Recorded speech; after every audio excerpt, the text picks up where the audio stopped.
everybody, and welcome back to another episode of Backstage Spotlight. Today, I am with Joe, who is working on a very exciting project. Hello, Joe. Hello, nice to meet you. Nice to meet you too. Could you tell us a bit about what you're doing in the industry at the moment? Sure, I can. My name's Joe Sellman-Leava. I am an actor and writer and producer by necessity, rather than design. I run a company called Worklight Theatre, and we started as a devised company. We sometimes make solo shows and sometimes more ensemble kind of shows. But the show we're working on at the moment is called It's the Economy Stupid. We took that to Edinburgh Fringe last year and have been touring it. We have a few more tour dates still left this year. We're doing that at the moment, and we're very excited for the next phase of the tour. That is incredible. So, how does this all even start? Where do you begin with an idea to putting it on, for example, at the Fringe or having it go on tour?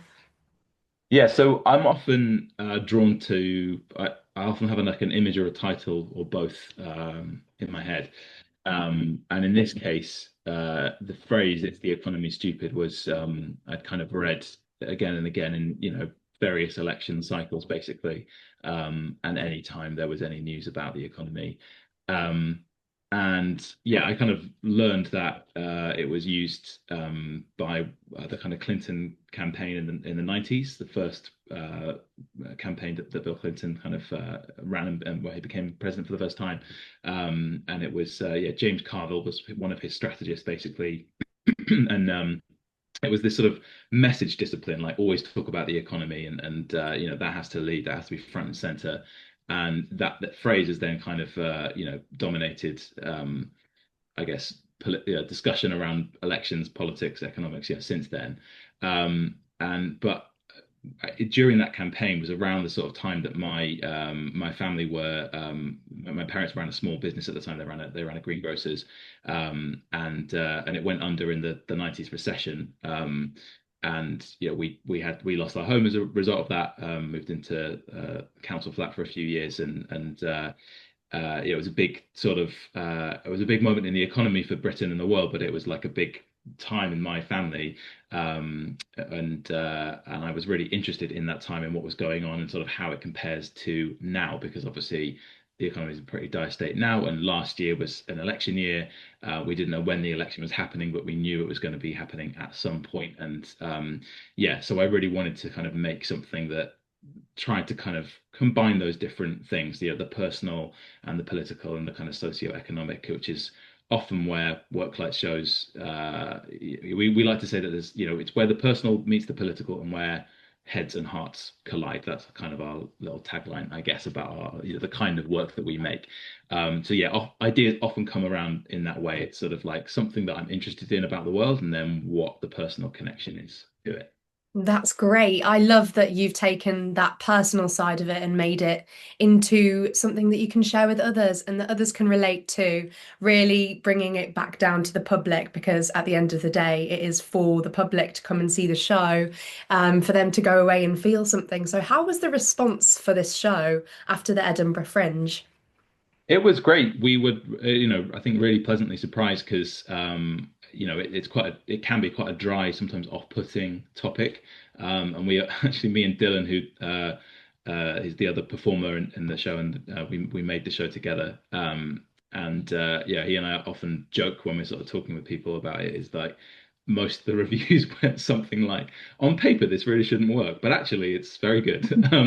We were really happy with the kind of critical response, with the audience response. I think we had quite a broad range of demographic coming to the show in terms of age and income, and more so than we expected, and it had maybe a broader appeal than we thought, which was really nice, and it's worked. The show has seemed to work in big cities and small towns, and also kind of village rural touring as well, and like schools and libraries. So it's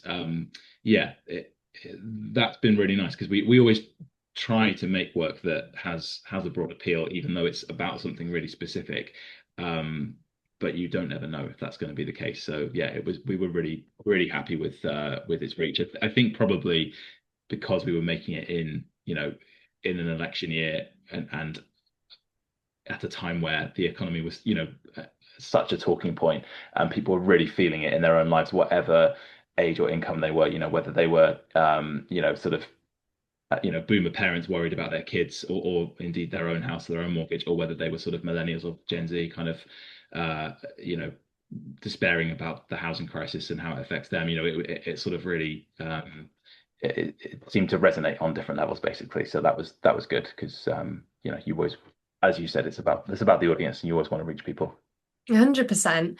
So, along this process so far, have you faced like any challenges that you've had to overcome? And what have they been for people who maybe are interested in the production side of a show, writing the script and getting that onto the Fringe, for example? What challenges does that come with?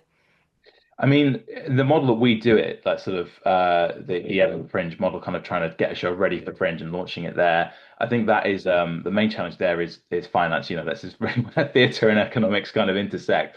I mean, when Worklight did our first Fringe back in 2012, it wasn't easy, but we were able to kind of raise the money with sort of three of us doing part-time work and making the show alongside that, and just saving really hard and kind of uh sharing a place that was probably a bit too small for the size of the company, but it's sort of fine to do that when you're that age and like at that point in your career. But so it was hard, but it was possible, and it kind of feels like it's increasingly challenging now financially to get to Edinburgh. Not that that's the only way to start making work, but as things like the Vault Festival have disappeared, and the kind of funding landscape, the economic landscape for the arts and for theatre has become more challenging. There have become there have been fewer places to start out, and Edinburgh's kind of it's still the main one for people kind of who want to cut their teeth as artists and with a specific new project, a new show. Um, and it's hard for us who are sort of, a bit more established now and kind of know the ropes a bit and maybe have um, some savings in the bank from previous shows to sort of like, to cash flow the next thing that you have to invest in with advertising and accommodation and that sort of stuff. And yeah, I really worry about, I guess, the next generation of artists kind of having those opportunities being kind of closed down, or becoming even harder. So yeah, that's honestly the main challenge is the economic one. Yeah. Yeah, it sounds very tricky and a whole different world behind the show itself. It's being able to put it on financially, as you said, the logistics of it. If you are going on tour, how are you going to transport? How are you going to stay? Like, where are you going to find accommodation? And that is a whole different level of putting a show on, which is interesting to talk about. So, in the show, if people haven't seen the show yet, how do you present that to them? What do people expect from the show without giving too much away, obviously? Yeah. I mean, we tried to kind of start with storytelling as its main tool, and to kind of just as I was saying, earlier about where the personal kind of connects with the political or the kind of economic stuff. Really start with that personal story. So we kind of I sort of talk about the first time I experienced inflation. Well, I don't use it in those terms, but basically I used to get 50p pocket money, and I'd spend 40p of that on the Beano, and then I'd have 10p left over for like a Freddo. And then the price of the Beano went up by 2 pence. And I was like, well, I don't have, I can't buy the Freddo anymore. And yeah, my mum was very sweet and so upped it to 52 pence pocket money so that I still had enough. And she didn't use the word inflation, obviously, but that was I guess my experience of it, of how money is not this fixed static thing like maths is. It sort of changes. And we then, as we're sort of telling that story, Dylan, who's my one of the collaborators on the show, and the other performer, and he's also a brilliant technical wizard and an actual magician, and stage magic is kind of the big device in this show as well as projection magic. Ah, So magic is this sort of metaphor for money, for various reasons. But the first time we see it in the show, he kind of he changes a 10 pence coin into a Freddo. It just sort of like I'm doing that gesture of like because I'm not a magician and I can't do it, and it still amazes me, even though I know how it works. And there's this lovely little sort of wow moment of because it's not really billed as a magic show. We don't talk about it in those terms. Mm. Um, it's a as I say, it's a device to help tell the story. And but that's the first moment we really see it. And then as we go on through the show, there are various, whether it's economic theories or experiences, banking, inflation, supply and demand, that kind of thing. And each of them have a particular magic trick or effect or yeah, special effect that help illustrate that basically. So that's one of the ways. The set is made of these cardboard boxes. You mentioned logistics earlier about how do you transport a show when you tour it, Yes. and the brief I gave to Dylan as designer was like it needs to fit into two suitcases so we can carry a big suitcase each. We can tour by train, neither of us have to drive then, and it just makes touring a lot easier. You're not exhausted from driving, and you can it cuts the cost way down basically because you don't have to hire or run a van, and you can do other work on the train or rest or whatever. It's just a lot nicer. But it's actually what that means is then the set is these cardboard boxes that sort of pop out and make this huge what starts out as the Berlin Wall, and then they become houses with illustrations on, and they sort of turn into all sorts of other things. A Monopoly board because Monopoly features quite heavily in the show. So it's almost like this box of tricks, like unfolding as the show kind of as the story unfolds, the set unfolds as well. Oh, that's fantastic. I love how you've incorporated magic and those cardboard boxes. It just sounds very creative, and I don't think I've ever seen anything like it. So it sounds very appealing for new audiences to experience something different under such a great topic as well that can connect audiences, bring people in. So can you tell me about the future of your tour? So from now over the next few months, and where you're going to be and how you get around? Yeah, of course. So yeah, we're at Live Theatre in Newcastle next month. We're doing Greenbelt Festival in August, and we there's still a few dates being kind of lined up for the autumn. So hopefully some more rural touring dates Right.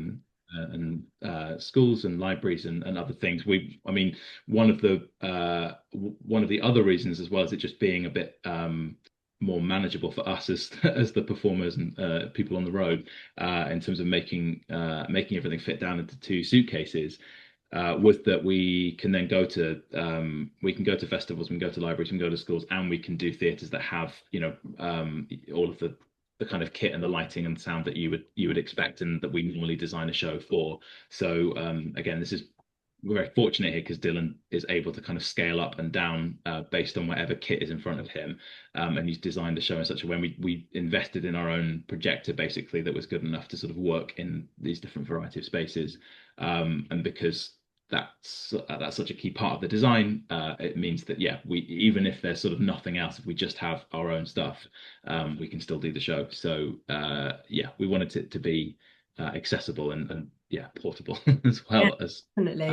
as well as getting the and within that to try and have these big production values, in a sort of, as I say, fitting into two Yeah. small suitcases. Yeah. Nice. So I know that you've spoken about fitting into the suitcases and being Yeah. able to double up the train time as traveling and also being able to do other work instead of having Yeah. to drive, for example.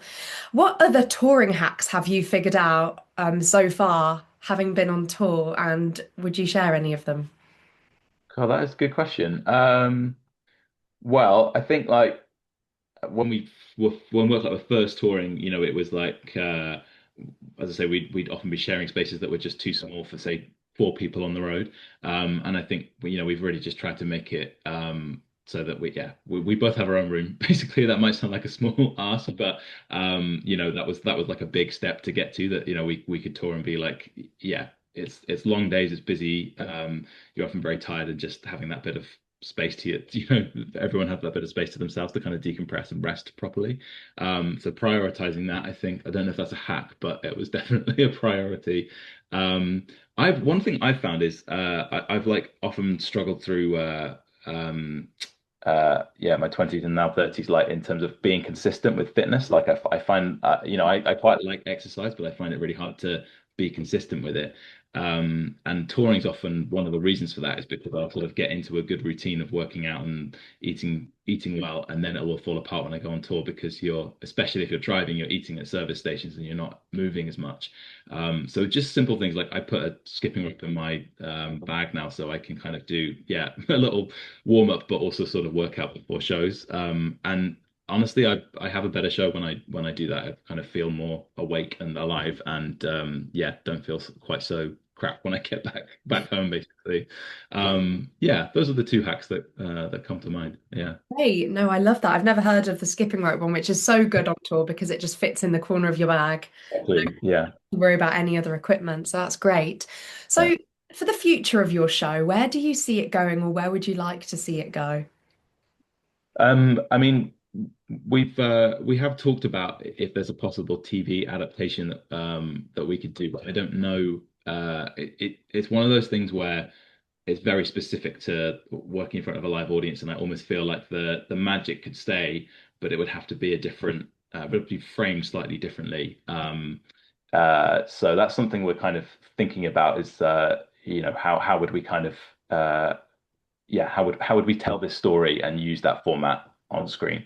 But in terms of the show itself, which probably had its busiest touring phase, and as we kind of slow down the touring of this show, we're starting to make the next show or possibly shows plural because I'm sort of co-writing Dylan's first solo show with him, which will still be using stage magic, but it'll be much more of a kind of storytelling ghost story about this kind of the first house he really remembers properly, and it being old and creaky and in slight disrepair, and so it's this sort of semi-autobiographical ghost story that we're working on, which will be really fun. And then as a kind of more ensemble worklight show, we've got one which is I think using I guess the tropes of disaster movies to tell try and say something new about climate change and the way the stories of the end of the world or people's fear of the end of the world are told,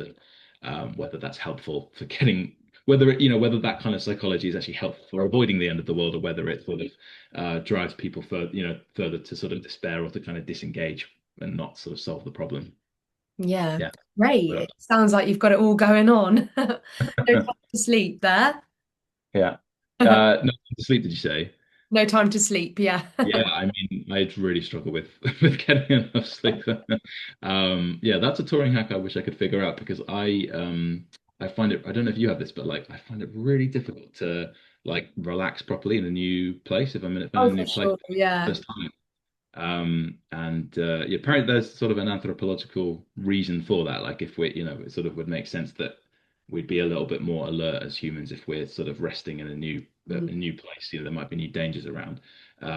But it's very annoying when we know that there aren't new dangers around. We just need a good night's sleep for the next day. And however comfy the bed is, if it's a new place, just can't relax, can't switch off. A lot of people have said to me that it's about the scent of the room. So if you have a specific Ah, scent at home, just bring in like a reed diffuser or like a candle that you light before you go to sleep. And also, people have said bring your own pillows because that always makes you more comfortable. But obviously, if you're touring out of a suitcase, yeah. it might be tricky to fit a whole pillow in. That's a great hack. The scent thing though, that's much more portable, and yeah, I'll have to give that a try.